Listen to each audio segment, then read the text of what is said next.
Welcome to Shift, a college admissions ACT, SAT, and CLT podcast for a changing world. I'm Tyler, the founder of Achievable, and we have an affordable ACT and CLT courses that include everything you need to ace your exam.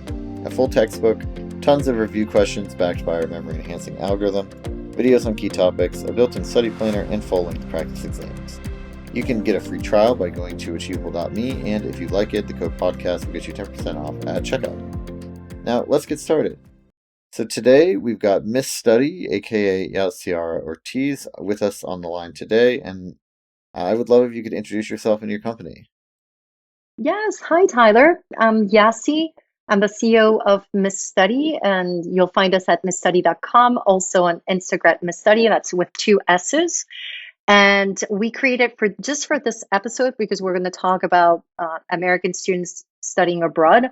We created a timeline, a really cool timeline, so that you know exactly the steps you need to take in order for you to be able to study abroad.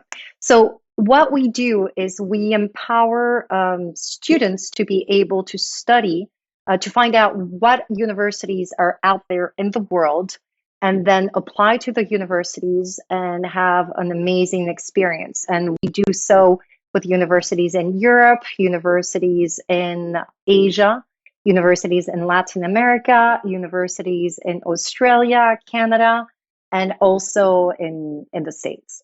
Great. Yeah, and speaking of which, today we're going to be talking about Americans applying to European colleges and universities and things like that, which is interesting because, I feel like for a long time, really the focus, and certainly what a lot of episodes in this podcast have been focused on doing the opposite, right? Like people applying into the U.S. college system. So I'm really curious to hear about sort of what's different if you're an American applying abroad to Europe. Yeah. So it's it I'm sure you've seen the trend. There's a big trend in American colleges for people to explore going abroad. So that means Hmm. that you're in your junior year, you spent 6 months, like a whole year, and you have this abroad experience. Now, there's some countries that have become very fashionable. Like there's a lot of American students studying abroad in Spain, in Italy, in UK, in France, right? And now the new trend is okay, what would happen if beyond studying abroad, what would happen if I decided to do my whole degree? So this could be my whole undergraduate degree or my whole master's degree.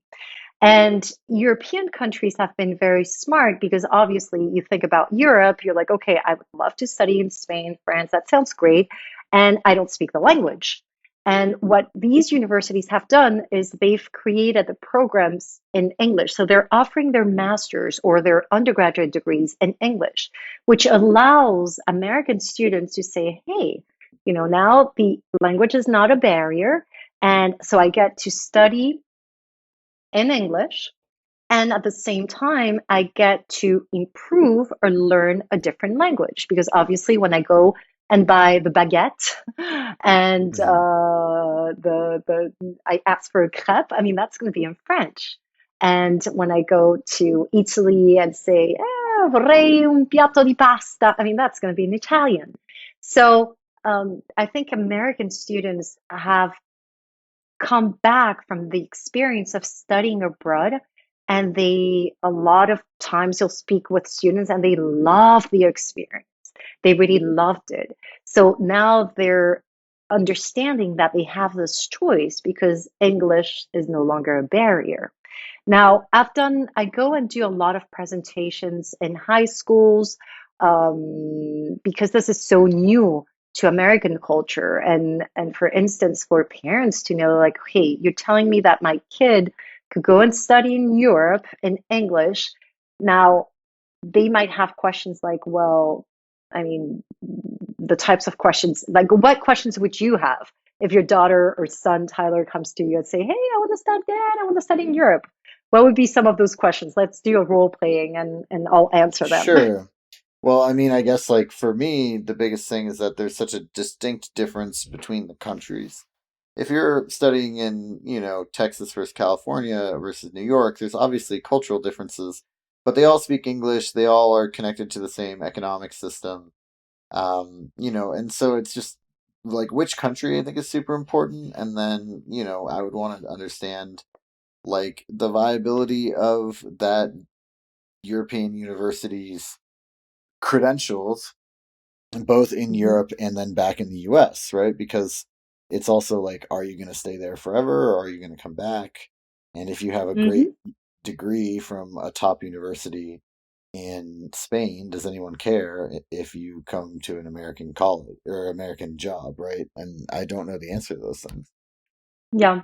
So in order to answer which country, a lot of the times when people start thinking about going abroad, it's because there's something specific. So it could be a very specific program. Let me give you an example. I like this morning, I was giving a presentation here at a school in Miami specialized in fashion, right? So a lot of these kids are actually thinking of doing graduate school in Europe. Why? Because I mean, France, Italy, Spain, yes, these are London, they're fashion capitals. So Hmm. they're looking to have an experience that staying here in the States, maybe they would have, I mean, they would have a different type of experience, and maybe in their field makes sense. There might be something very specific about what the country can offer you in terms of culture, in terms of career, that maybe in the States you wouldn't get. Another reason might be, hey, I've studied, for instance, I'll give you an example of I have here in Miami a lot of families. The parents might speak Spanish, but the kid was brought up in English. And Hmm. he's like, hey, I would love to improve my Spanish. So his Spanish is good enough. He can have sort of a simple conversation, not good enough that he can actually go to college in the language. So for them, it's like, hey, I would love to really speak well Spanish. And Hmm. for people, and this people who live in Miami, sometimes they're surprised. They're like, well, a lot of times you can't get a job here in Miami if you don't speak Spanish. I mean, I know it sounds crazy, but that's a reality. So I've had some kids going just to Spain just to have the language skills and then come back.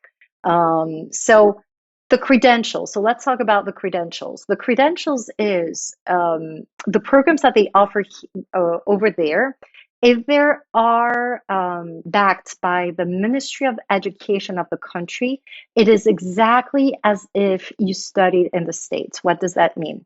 That means your degrees will be the same, will be depending on what you're looking to study. Some degrees are even shorter. They might be 3 years, 4 years, 5 years, depending on what you're studying.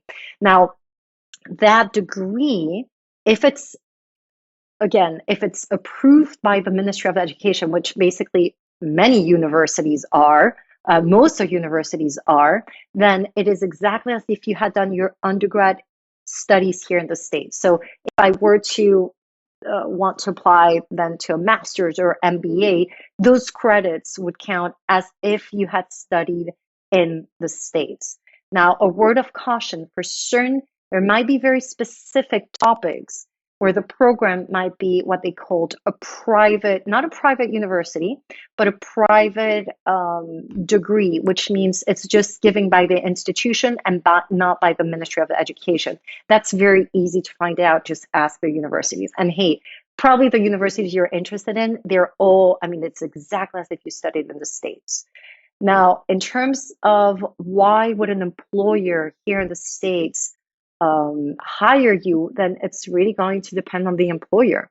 But if what I'm interested, let's say I'm the owner of a company, I'm interested in expanding my product to Asia or expanding my product to Europe or I need someone who speaks, here the Hispanic market is really important. Someone who can also speak in Spanish. And this is in every industry, like in the medical field, in the Hmm. legal field. I mean, you get some ads that are directly in Spanish. So that is going to be an interesting advantage that you have over other candidates. And also understanding you having a different understanding. I mean, at the end of the day, you're American. You've spent 18 years or how long you've spent in the States. So you know how the States work.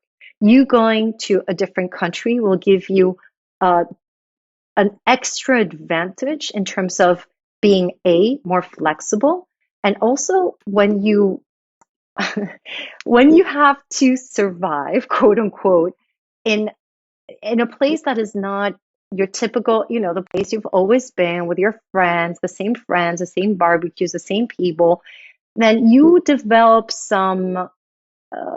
you develop some skills. Like you develop a Uh-huh. survival skills. So you're going to be much more open. You're not going to stay in your little shell or comfort zone. You're going to be forced, quote unquote, to really get out there and talk to people and interact and understand, okay, how do I open a bank account? Which might sound silly, but I have some students who have no idea. Like, how do I take care of my finances? Because mom and dad is always taking care of that. Or how do I they'll go to Europe.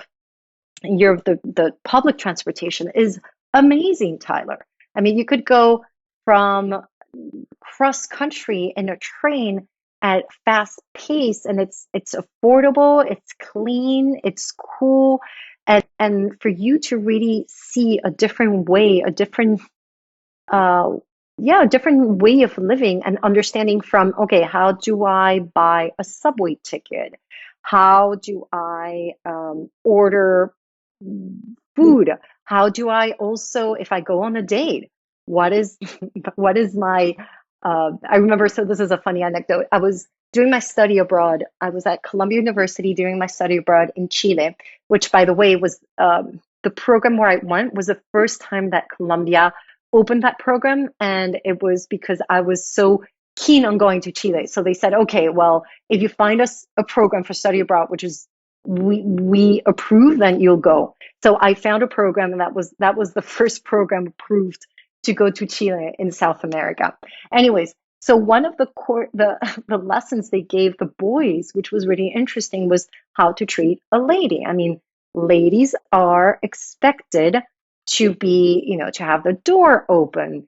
To if you go to a restaurant, they're expected for you to Mhm. pay. If you go walking on the sidewalk, you, as the man, you will always walk on the side where the cars are because you're protecting your lady. I mean, from very simple things like that, you'll have like a different understanding um, of also how to interact with people and even food wise. So this is interesting. In the States, we have a clear sense of, if we go to a restaurant, Tyler, and we don't really know each other, I mean, you're going to order your food, I'm going to order my food. In Spain, it's very common to order a few things and everyone just shares. And it's normal to take from the other person's plate. I mean, obviously, you ask permission, but it's very natural, right? And some people might be shocked with that. Like, why is she eating off my plate? I don't know her. you know? Right. So it just gives you that flexibility and that adaptability to working in teams. I mean, a lot of times, this, Tyler, a lot of times working with people, you have to adapt to people are just very interesting. You could have someone who's very different from you with a very different background, and even in your same country. So, having had that experience, you read people differently, and I think you mature a lot. I mean, going from having mom clean up your dirty laundry to saying, okay, how do I use the washing machine, right? Or Hmm. how do I make myself an egg? Well, that's just like college in general, right? Yeah, that's true. That's true. Well, that's true. Yes, yes, yes. I mean, this is to another extent, but this puts another intensity to it. Yeah. Well, and I think no matter where you go, whether it's Europe or anywhere else, just being in a new place is always going to help give you perspective and I think help you mature. So I definitely agree with that. And then, being somewhere so distinct as Europe is very culturally okay with being different than America, right? And I think that they kind of make you come to them instead of the other way around. And I think that's, probably a good growing experience for some people. Yeah. I wanted to shift the discussion also to maybe like more like logistics, right? So if you're looking Hmm. to study in Europe as an American, you know, I think that the first thing I would want to know is kind of like, what is the logistical part of it? How do I get a visa, right? Because the normal Schengen zone's visa is for 90 days. That's obviously not going to work. So how do you get a Hmm. visa? How do you get over there? How do you get like an apartment, right? Like these are all kind of the things that I would be wondering about. I mean, how to get over there? You swim. You're a good swimmer, right, Tyler? No one is that good of a swimmer. I think. I'm just kidding. I'm just kidding. I live in Miami. I do open water swims in the ocean, so it was just a private Mm, joke for my swimmers. Anyways, so the yeah, first thing is I just think I think they've crossed the English Channel, and that's already pretty hard. Uh, yeah. So the first thing is understanding if this makes sense. I think that's where you start. Like, why is it that I'm thinking about this?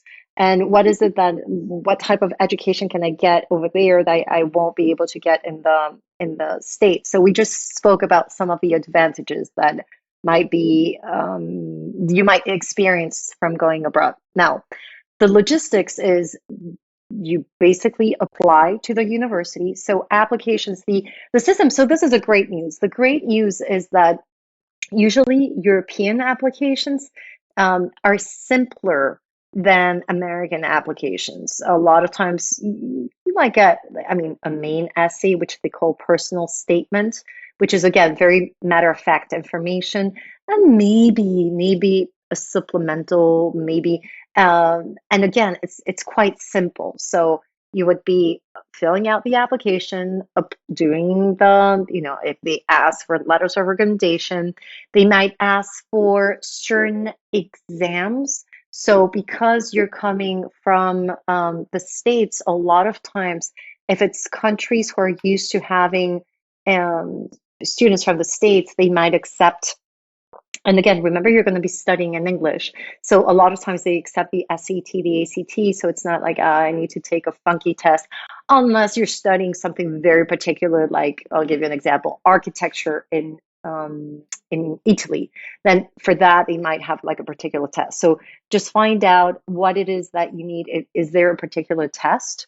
In terms of the timeline of applying, applications open later than American applications. I mean, here in the States, we have 1st of August Common App is opening up Mhm. in Europe. So in Europe, you have two types of universities. You have public universities, and you have private universities. Private universities are usually the ones that offer the programs in English. You do have some exceptions. You do have some public universities offering a lot of programs in English, but the majority are coming from private institutions. So the private institutions, they'll have the deadlines starting in uh, January and then going all the way to June, so it's a more laid back process. There's not that much stuff you need to be thinking about, and it's very straightforward. So once they'll give you an answer, and if you are accepted, they will give you a document, and it's with that document that you can request the visa. So basically, you fill out some forms, you go to the consulate of the country, they give Mm. you, if there might be some documents that you need to Depending on the translate. country, you might need to do this a little bit ahead of time, Exactly. right? Yeah, I mean, Um, I always recommend you do things ahead of time like that. You're not, oh my God, until last minute. And again, programs in Europe tend to start in September. So not like here in the States where you start mid-August. Over there, it will be like first or second week of September. So you have that extra cushion. So you have time. And again, it's good for you to start planning ahead of time. I think it's also just like important to, I think, start this whole process early. And Hmm. I mean, maybe, as kind of like part of that, do you feel like an American that wants to study in Europe, you would almost recommend pairing it with a gap year where they can maybe figure out where in Europe they want to study? I mean, sometimes you just have this idea in your head, like, I want to go to Rome, and you're like, okay, we can figure that out, right? But Hmm. um, maybe there's like a little bit more to it than that. Because I just the thing that I'm thinking about right now is like I feel like if you're kind of waffling between should I go to school in the States or should I go to school in Europe, and then you decide to go to school in Europe, kind of like midway through both of the processes, I think it's going to be a little stressful with the extra timelines and visas and stuff. Yeah, not necessarily. I mean, I think more pressure than or more pressure than you get to the most stressful applications, and because we do applications every year, the most stressful applications are American applications. I mean, in Europe, they have their thing, but they're more simpler. So my recommendation would be, if you're thinking about it, why don't you explore some summer programs that you can do junior year? Just explore some summer options that you have. And yes, I mean, gap year, if you already know that you want to start studying, I would I would recommend like start studying, and what you could do is you could start studying in Europe, and then if you choose to, transfer to the States. I mean, we've had students do that. And again, I would recommend if you can do a summer program or even just go on vacation with your parents and have a feeling of the place, how you like it, what city really, where you vibrate, where you like the concerts, where you like the nightlife, or whatever it is that you enjoy, right? So, and this is true for anything. I mean, any college, just if you can have a pre-experience and go and visit it, that's a big part of it.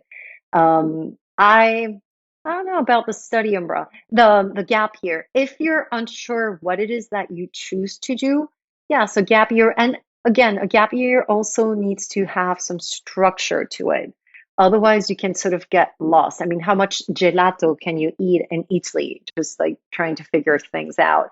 So my recommendation is, I've had students who decide to do a summer, some 6 months, some a year, and we've made some like a clear road to that here. More so if they're applying then to college here in the States, like they're going to have to explain what they did in that gap year.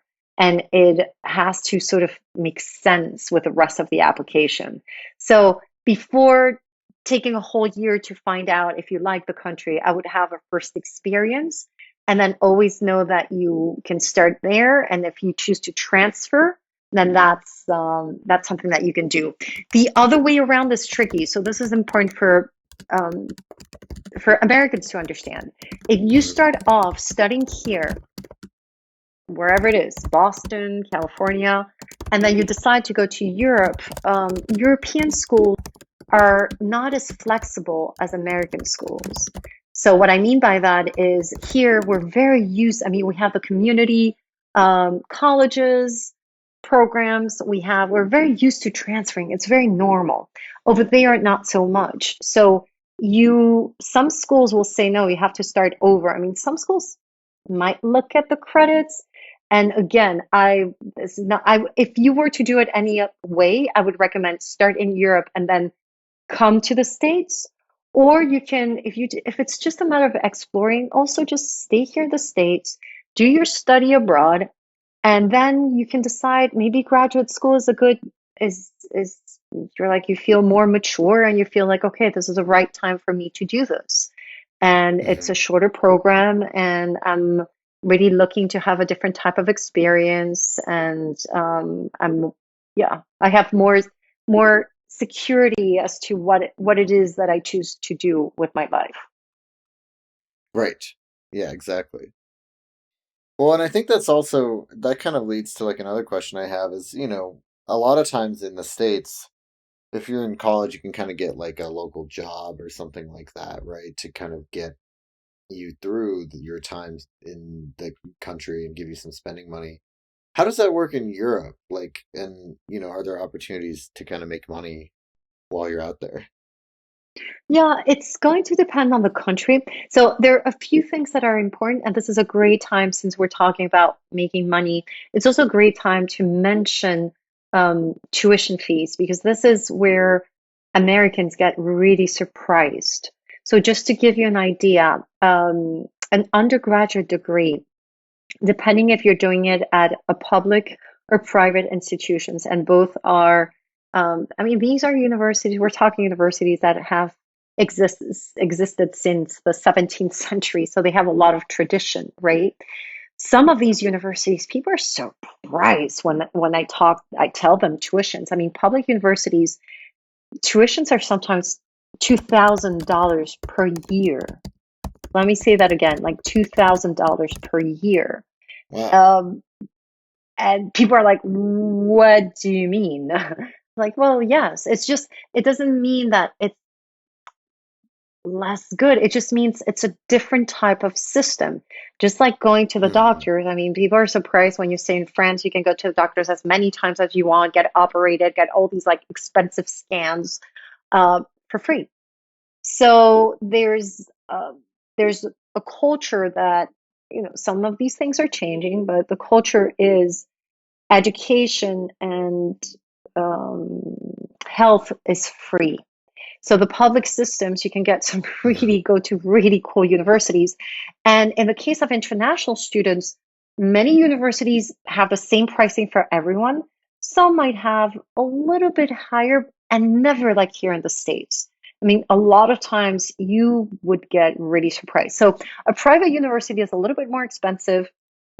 And again, we're talking $10,000 per year, like just Hmm. tuition. So Hmm. that also, I mean, if you put that into consideration, then yes, you could think, okay, well, I want to get a job on campus. Some might be more flexible, some countries, others not so much. So there you'll have to find out. But from a financial perspective, it is very interesting. Now, in terms of living expenses, it all is going to depend if you live in the big cities, and London is an expensive city. And you can live, my students have a budget per year, housing and you know some like meals and you know just the student, nothing too extravagant, but we're talking $14,000 per year. So again, you could have a budget for everything of $16,000 per year, maybe less. In the case, so I'm going to give you this. This for me is just so amazing that it actually exists, and a lot of people Hmm. don't know about this. So I'm giving you guys, whoever's listening, a great tip. Now, there's a program in Italy with public universities where you're studying in English. And I'm talking, when I say studying, not just business, like architecture, business, design, um, engineering, science, so many fields. You're studying in English at a public university. So again, universities are costing you $2,000 per year, and they are offering scholarships. So it's not the university that is offering these scholarships, because I mean the university, it's already very like inexpensive. It's the region where the university is actually located in, Right. and they're offering like scholarships for, and this is valid for international students, for American students, where they can actually get a scholarship that can go up to 7,000 euros per year, and it's not over. You have that, and on top of that, they'll give you free housing. So if we're talking of an investment of 2K plus, let's say, you know, 14K, like 16K in total, and I get the scholarship, that's 9K, plus then I get my living expenses paid, that pretty much comes out to almost the university paying you to study. And that for me is like, whoa, how is this possible? And we're talking at top-notch universities. I'm like, whoa, this is so amazing, right? So Hmm. you have some of these programs that are just from a cost perspective, and I know for a lot of families are going into debt, uh, American families going into debt for college. There was a big crisis with COVID. People saying, "Okay, is a degree worth it? Worth all this money?" And so this is also an option that if finances are something that you choose to consider, then a really interesting option. Yeah. Well, and I think it's like a little bit mind blowing maybe to Americans, right? That you can I get paid know, for going right? to school and to go to school in this other country. And so then I think, that kind of leads to like, well, the problem, right, is like, can I get hired if I come back to the States? And that's kind Mhm. of, I mean, that was like one of the original things when we were doing the little role play that you talked about right at the beginning of this episode, right? Is like, are European college degrees like equally recognized in the United States, and kind of like, are there maybe like variations or shades of it, right? Like where it's obviously the top schools are going to be recognized very strongly. Like everybody knows Oxford, for instance, but maybe if you go to like sort of a lower school or like the European equivalent of like kind of a trade school, it might be harder. How does it break down? So it all depends. I think like with anything, imagine you're getting into your car and you're putting in a GPS your destination. What is your destination? If your destination is to be hired in, I don't know, in a local company that usually recruits all those students from UCLA, and that's what they do, and that's your dream uh, company to work at, and I would Right. say be smart, go to UCLA, right? Sure. Now, if you are studying things like international business, international trade, um, fashion, design, international relations, political science, um, any of these topics, that's just the fact of you, A, maybe speaking a different language, B, having had that cultural exposure is going to make you very attractive and much more attractive than someone who just graduated from UCLA because it's a type of company. So ask yourself, where's my destination? And then go and see what they're requiring. I'll give you an example. If if your dream is to work in an organization like the United Nations, well, if you just go online right now, United Nations, you'll see that they require at least two languages, that they require sometimes work experience in specific countries. So, again, what is your end goal? And um, who is going to be interviewing you? Hmm. And if the person who interviews you sees it as a disadvantage or doesn't understand, then probably it's not the right place for you. If you're already having that seeking spirit and there's something about your soul that is calling you to go and explore a different country, then probably you're going to want to work in a setting that has that understanding. So I think it's all about the end goal. So think, who's going to be interviewing me? What are they about? What do they care about? And most importantly, what do I care about? And this goes back, Tyler, to the conversations you probably have with in this whole college realm.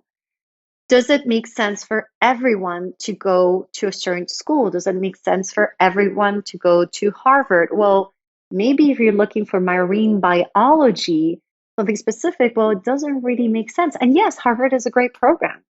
Just you're choosing a different path.